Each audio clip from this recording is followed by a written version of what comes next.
Yesu ashimwe bene data, dushimiye Imana iduhaye umwanya mwiza kugira ngo tuganire ijambo ry'Imana. Nitwa Evangeliste Rukundo Desire, dukorera umurimo w'Imana mu itorero rya Mpare Paruwasi ya Cyarwa mu rurembo rwa Huye. Reka dusenge kugira ngo iri jambo Imana igiye kuvugana natwe rigere ku mitima yacu kandi rigire umumaro mu buzima bwacu. Data wa twese uri mu ijoro ryawe ryera, tugushimiye ubuntu tugiriye Mwami Imana kuri uyu munsi kugira ngo twumve icyo umwuka aganira n'itorero mu bihe nk'ibi. Data ndagushimiye rero, ngushimiye ko ungiriye ibambe n'imbabazi, ukaba wemeye Mwami Imana komba akanwa kawe hanyuma nawe ukavugana n'ubwoko bwawe. Ndakwinginze ngo yaba njye n'abazumvira ijambo twese tuzagabanire ku birenge byawe, tuzagabana umugisha uturuka muri ryo.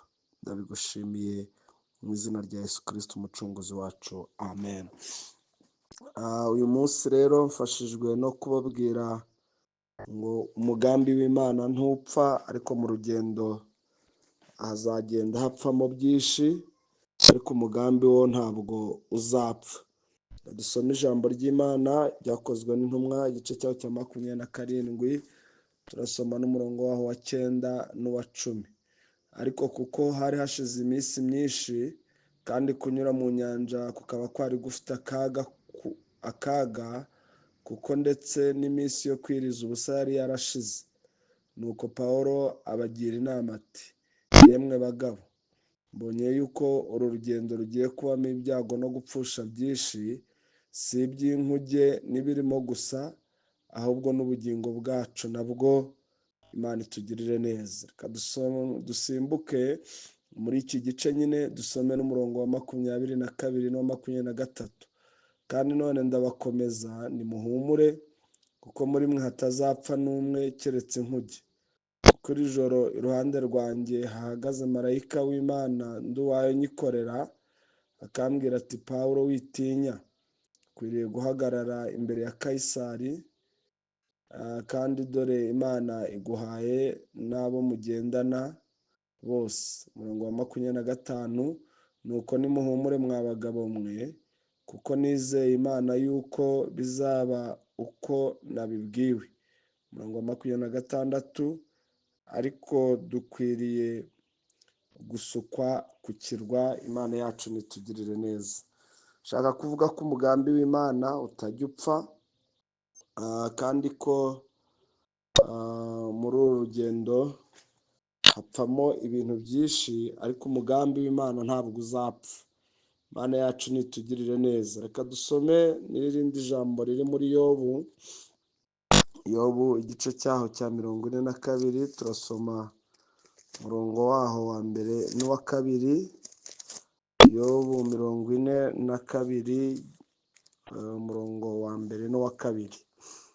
Maze Yobu asubiza Uwiteka ati, nzi yuko ushobora byose, kandi nta kibasha kurogoya imigambi yawe yose. Imana yacu tugirire neza. Iyo usomye aya magambo ubonamo ukuntu Imana yacu ifite ububasha kandi ikagira n'ubushobozi bwo kurinda ijambo ryayo. Inshuro nyinshi abantu bakunze kuvuga ko Imana irinda umuntu, ariko ngiye nsomye ijambo ry'Imana rimpishurira ko burya Imana itarinda ibintu cyangwa abantu. Hari igihe abantu baba bafite ibintu byinshi bagezeho, ariko bitanagize icyo bimaze mu mugambi w'Imana. Hari n'igihe abantu baba bafite ibyo bagezeho rwose, bikanagaragara ko hari n'icyo bimaze mu mugambi w'Imana, ariko rimwe na rimwe abantu bakabihanga amaso cyane, aho guhanga amaso umugambi Imana ifite. Hari igihe rero Imana ijya yemera ko ibintu twari dufite tubitakaza, ndetse tugatakaza n'ibyo twakundaga, tugapfusha ibyari bidufitiye umumaro. Ariko ndagira ngo mbabwire itorero ry'Imana, nubona ibintu biri gupfa, nubona abantu bari kuboroga, ntuzagire ngo umugambi w'Imana wapfuye. Ijambo ry'Imana riratubwiye muri Yobu riratubwira ngo nzi ko ushobora byose kandi nta kibasha kurogoya imigambi yawe yose. Bibutse ko uyu mugabo witwa Yobu yari umugabo wubahaga Imana, ndetse Imana igeraho imwirata imbere ya Satani. Imana ibwira Satani ngo mbese uvuye he Satani? Satani aba ngo mvuye kuzerera isi no kuyitambagira.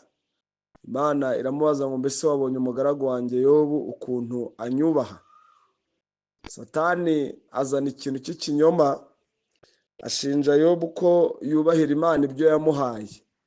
Mu yandi magambo biravuze ngo mbega ibintu Imana yahaye Yobu nibyo bituma ayubaha.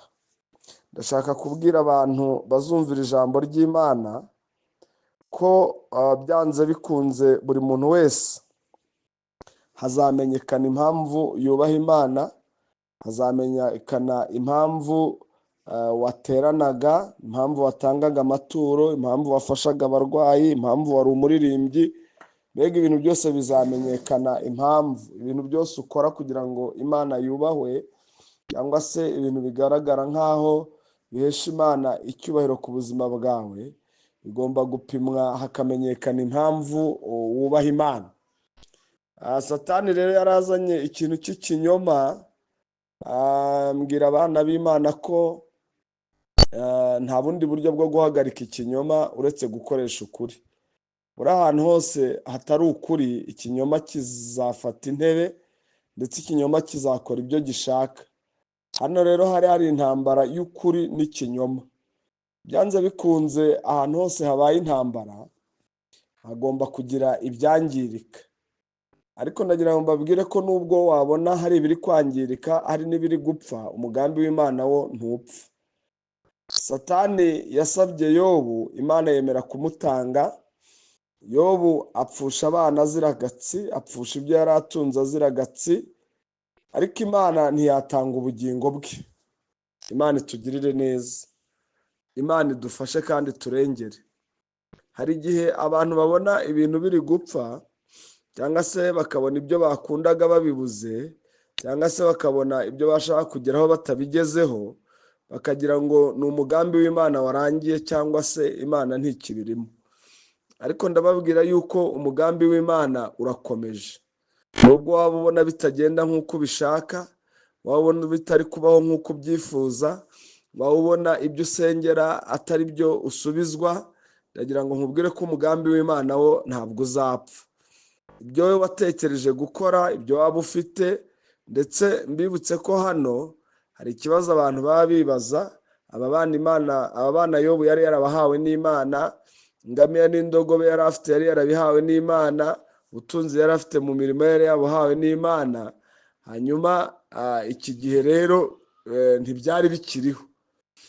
Birumvikana Yobu yarababaye, kandi nawe wababara. Ndetse n'umugore yishakiye ageraho amushinyagurira, aramubwira ngo watuka Imana ukipfira, kuko n'ubundi yabonaga ameze nk'aho ntacyo akimaze. Ariko nubwo Yobu yari ameze gutyo, nubwo Yobu yari yarapfushije abana, nubwo Yobu yari yapfushije amatungo n'ibintu, ariko umugambi w'Imana ku buzima bwe wari utarapfa. Imana yacu ishimwe. Ndagira ngo utaza kwitiranya umugambi w'Imana n'ibibazo uhura nabyo, ahari ukagira ngo kuba ufite ibibazo byinshi umugambi w'Imana wapfiriyemo. Ndagira ngo utangarize ko umugambi w'Imana uracyakomeje. Imana yacu nishimwe. Haleluya. Tubona Yobu rero nk'utakaza ibintu byose, ndetse Satani agasaba n'umubiri we, n'uburwayi bukamugeraho, uruhu rwe rugatangira kubora, kuzana ibishyute n'ibindi. Hanyuma akajya anishimisha n'urujyo. Tubona n'inshuti za Yobu zimuvaho. Inshuti yanjye, buriya n'abantu bashobora kukuvaho, n'abantu bashobora kuguta rwose. Ariko nubona abantu bagutaye, ntuzagire ngo ni umugambi wajyanye nabo. Abantu baragenda, umugambi ugasigara. Burya umugambi ntujyana n'abakuvuyeho. Icyo kiba ari igihe kibagukuyeho, ariko ibihe cyangwa se izindi ngorane zose ntabwo byarogoya umugambi w'Imana. Imana yacu nitugirire neza. Tubona Yobu rero nyuma y'igihe kirekire Imana imugarukaho ikamwunamura binyuze mu mpano y'imbabazi tujya tuboneramo Imana yacu. Umuririmbyi wa 82 mu gushimisha igitero cyaho cya kabiri yararirimbye aravuga ngo mpindukirire undebe mu mpano y'imbabazi njya nkuboneramo. Tubona rero Yobu Imana imushumbusha ndetse kabiri, ndetse ikamuha abana, ikamuha ubutunzi buruta ubwo yari afite kera. Ndagira ngo nkubwire ko nubona ibintu bigiye, ukabona abantu bagiye, ukabona ibyo wubatse birasenyutse, ukabona ibyo washatse kugeraho ntubigeraho, ujye utumbira Imana, kuko muri ibyo bintu byose biri kukubaho harimo umugambi w'Imana, kandi umugambi wo ntuzapfa. Imana yacu nitugirire neza. Twasomye andi magambo yo mu Byakozwe n'Intumwa ibice byaho 27, tubonamo umugabo Pawulo wari uri mu rugendo mu nyanja, nabo bagahura n'ibibazo bikomeye cyane. Kandi n'ubundi uyu mugabo Pawulo n'ubundi nubwo yari ari mu nyanja, ariko yari imbohe, ari kumwe n'izindi mbohe n'abasirikare na ba nyir'inkuge n'umwerekezi. Tubonamo rero bahura n'ibibazo batari biteguye. Hari igihe nshuti yanjye ibibazo bitungura umuntu agahura n'ibintu atari yiteguye, ariko ndagira ngo nkubwire ko nubwo bahuye n'ibibazo muri iyi nyanja, umugambi w'Imana wari uko Pawulo agomba kugera imbere ya Kayisari. Uyu mugambi rero nta kiri buwice, nta kiri buwurogoye. Muri uru rugendo tugenda tubonamo byinshi bahuye nabyo, imiyaga y'uburyo butandukanye, tukagenda tunabona n'aho umuyaga wasaga n'utuje gato ngo bakibeshya ko hari babonye icyo bashakaga, kumva aribwo bigiye gukomera. Hano bapfushijemo ibintu byinshi, bajugunya imyaka mu nyanja kugira ngo birwaneho. Twese nyine mu buzima niko tumera. Iyo umuntu atewe, iyo umuntu ahuye n'ibibazo, agerageza kurwana uko ashoboye, ariko tubona byose babishyiramo n'ubundi inyanja ikanga ikaba inyanja, kugeza n'ubwo inkuge yabo bari barimo yaje kumeneka, ariko umugambi w'Imana ntiwameneka. Inshuti yanjye, ufite byinshi byangiritse, ufite byinshi ubona bitari kugenda uko ushaka, ufite byinshi umaze iminsi urwana nabyo ukabona ntibyemera. ngo ufitiye amakuru meza, umugambi w'Imana uracyakomeje nubwo ubona biri kujyaho udashaka. Muri uru rugendo Pawulo n'aba bantu bari bari kumwe, ngo umuraba wabarushije imbaraga kugera n'ubwo inkuge bayiretse ngo ijyaho ishaka. Hari igihe ibintu binanira umuntu rwose, hari igihe umuntu ibintu bimurenga akabireka bikaba uko bishaka, ariko nubwo waba ubona amaboko yawe ntacyo akibashije gukora, nubwo waba ubona amaboko yawe ntacyo akibasha gufata, ariko ndagira ngo nkubwire ko umugambi w'Imana urakomejeho. Imana yacu itugirire neza. Hano ubonamo Pawulo ababwira cyane uko bakwiriye kwitwara n'uko bakwiriye kubigenza, kuko Imana yari yavuganye nawe, ariko buriya abantu baragoye. Ngo aho kumwumvira, nimusoma iki gice cyane cya 27 Byakozwe n'Intumwa, muraza gusanga ngo aho kugira ngo umusirikare yumvire Pawulo, ngo ahubwo yarumviye umwerekeza w'inkuge na nyir'inkuge. Buriya rero hari igihe abantu baba bashaka kuyoborwa n'ibimenyetso by'ibiriho, bakayoborwa n'iby'amaso yabo areba, ariko nshuti yanjye ndatangariza abana b'Imana ko iki gihe tugezemo ni igihe cyo kuyoborwa n'umugambi w'Imana gusa. Ibindi byose ntacyo bizagezaho abantu. Imana yacu itugirire neza. Pawulo aravuze ngo muri uru rugendo mbonye ko hagiye gupfamo byinshi. Imana yacu nidufashe, kandi Imana yacu niturengere. Ubwo uzaba ubona hari ibipfa cyangwa hari ibyangirika, ubwo uzaba ubona hari ibigenze uko utashakaga, ntuzarire nk'udafite umurengezi, ntuzarire nk'aho umugambi w'Imana warangiye, kuko ibyo byose uko ubibona Imana yacu ibifiteho ububasha. Iyo ukomeje gusoma iki gice cy'Ibyakozwe n'Intumwa, ubona ko ngo baje no kugera igihe inkuge imaze kumeneka, ngo umutware utwara abasirikare ashatse kugwabiza imigambi ya bagenzi be, ko ngo bashaka kwica imbohe ngo zidatoroka, ariko ngo ibi yabikoreye kugira ngo akize Pawulo. Bategeka yuko abazi koga biroha mu nyanja bakoga, hanyuma abandi nabo batazi koga bagendera ku tubahu twavuye kuri ya nkuge. Ndagira ngo nkubwire ko ikibazo buriya si ibyo utazi, ikibazo si ibyo udafite, ahubwo ikibazo ni umugambi w'Imana mu byo urimo. Imana yacu nitugirire neza. Ndagira ngo nkubwire ko umugambi w'Imana ujya wishakira ibikwiriye, ujya wishakira ibyawo. Umugambi w'Imana ujya wishakira ibituma usohora.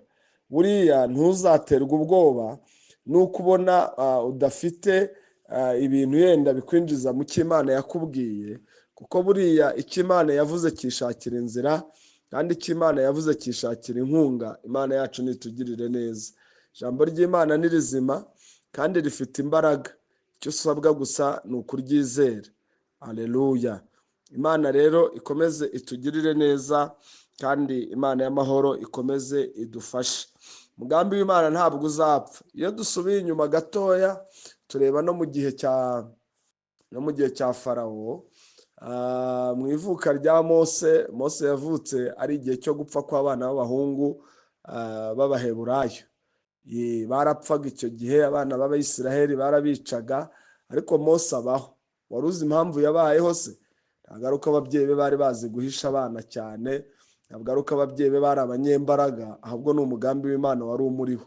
Nawe uhumure rero, umugambi w'Imana uzishakira inzira, umugambi w'Imana uzivuganira, naho nta muntu wo kuwuvuganira waba uhari, naho nta muntu wo kuwurwanaho waba uhari. Umugambi w'Imana uzirwanaho. Imana yacu nitugirire neza. Iyo usomye muri Matayo ibice bibiri umurongo wa 18, naho uhabona gupfa kw'abana b'abahungu mu gihe Herode yashakaga Yesu. Ngo i Betelehemu hapfuye abana b'abahungu 2,000, ariko ndagira nkubwire ko aba bana b'abahungu bapfuye mu by'ukuri si bo bashakwaga, ahubwo muri abo bana hashakwagamo Yesu. Ariko ndagira nkubwire ko igihe bapangaga kubica, nicyo gihe marayika w'Imana yagendereye Yosefu mu nzozi, aramubwira ngo hagurutse umwana na nyina muhungire muri Egiputa, kuko Herode ashaka kubica. Herode rero yagiye kwica abana b'abahungu, ariko Yesu we bamaze kumuhungisha. Ndagira nkubwire ko umugambi w'Imana utazapfa. Haleluya. Hashobora gupfa byinshi, abantu bakarira bakaboroga.